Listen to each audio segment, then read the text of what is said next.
Hey everyone, welcome back to the channel. In today's video, I'm going to show you how to change the region in Amazon Prime Video. So changing the region in Amazon Prime Video enable users to access a broader selection of movies and TV shows that are specific to the selected region, expanding content options. Now here is how you are going to do it. So what you can do is you can use the VPN for changing the region. So first of all, just open the VPN and then just select the country you want and then just connect your VPN. Now that we are connected, we are going to go back here and just refresh this page here.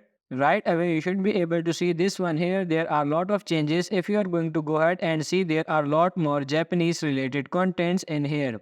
So that is actually one of the good things about using Pure VPN. As you can see, it says here Japanese closed captions, and you will be able to see a lot of shows intended for the other market now, and even the films are terminated, translated into the other language. All the text here have been translated into the different language now. So that's why we are using this VPN.